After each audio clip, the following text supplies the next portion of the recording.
everybody! Today at RubberStamps.com we're going to be showing you the basics of heat embossing. So first we'll go over a few tools that you need.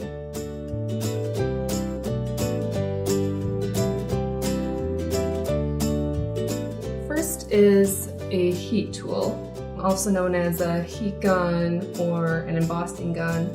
And this basically heats down the powder and makes it shiny. So a lot of people ask if a hairdryer works, and it actually doesn't because it blows too much air and it doesn't get hot enough. So a good heating tool is a good thing to invest in. Next, you need embossing powder. There are tons of different kinds. There's different grain size for different effects, so you could have finer for more intricate stamps or thicker for bold stamps. And there's different kinds of colors. If you're using pigment ink, you can use a clear powder, so you don't necessarily need a ton of different powders if you're using a pigment ink. And speaking of pigment ink, for the ink that you use for heat embossing, you need a slow drying ink so that it offers enough time for the embossing powder to stick. Embossing ink will obviously work. It's also known as watermark ink or resist ink. And like I said, pigment ink also works, so you can really play around with the different colors that you use. So since you want a slow drying ink, that means that most dye ink won't work because they don't offer enough time for the powder to stick because they dry too fast. You can also use some other tools instead of ink pads. There are embossing pens and markers to write and emboss, or embossing dabbers just to apply the ink to the stamp that way. And there's also an anti-static tool that's really helpful. Anti-static tools remove static or oils from your paper so that the embossing powder doesn't stick to areas that you don't want embossed. So we have a little anti-static bag that you just rub on the paper before you emboss. A paintbrush is a good tool to have just in case you do get a little bit of stray powder. This small paintbrush is a good tool to delicately brush that away. A funnel, this is basically just used to put the excess embossing powder back into its jar. A piece of scrap paper creased down the middle works, like we have here. Or some people use coffee filters, embossing trays with a funnel and brush, or even glitter trays can work for that. Oh, and of course, rubber stamps to create your images.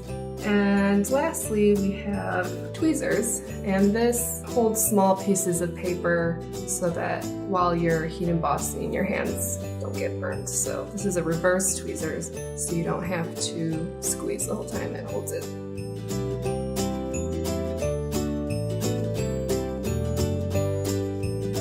Okay, so first I'll show you how to heat emboss using a watermark stamp pad. First, we're going to take our anti-static tool and just brush down the surface. Then you'll take your stamp and the ink and cover this.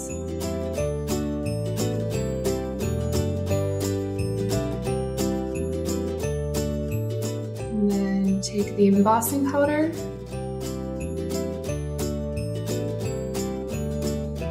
and cover the impression.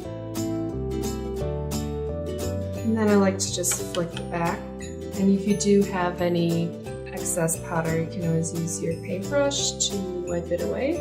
And then I always like to put the powder away first, just in case the heat gun would blow any of that away. So you take your funnel and pour it in. So to heat, you're gonna always want to let the heat gun warm up for a few seconds before, just so that you don't end up burning the paper waiting for it to heat up. I'm going to just hold it with the tweezers here, and then always make sure that when you are aiming the heat gun at your impression to constantly be moving the gun around in little circles for even heat distribution.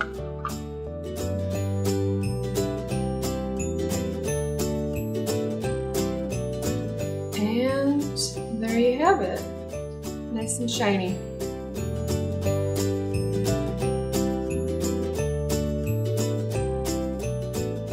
Okay, next I'll show you how to use pigment ink for heat embossing.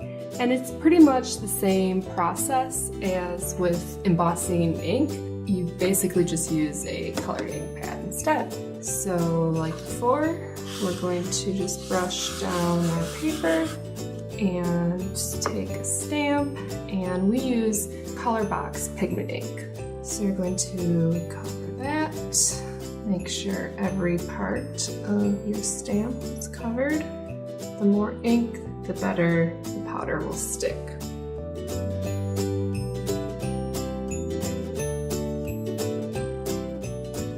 And then I will take some clear embossing powder and cover this.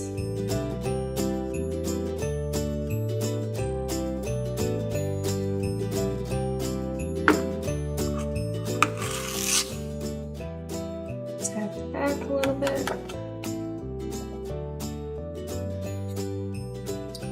Put the powder back and heat it once again.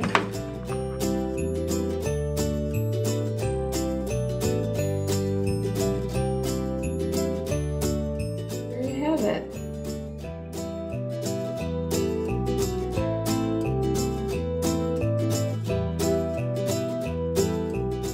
Okay, so in addition to embossing with embossing ink and pigment ink, there are a few other tools that you can use.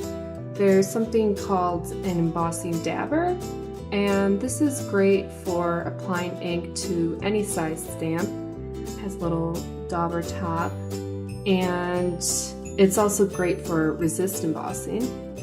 And then there's embossing pens or embossing markers, and this is great for if you wanted to emboss your calligraphy or write a little custom message. And I'll show you how to do that quickly.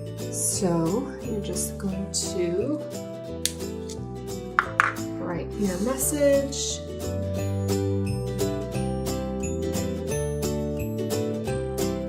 And just add some powder.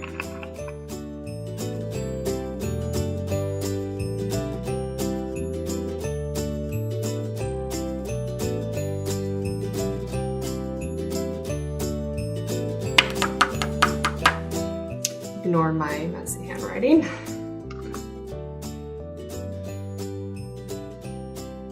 And then just going to heat it up.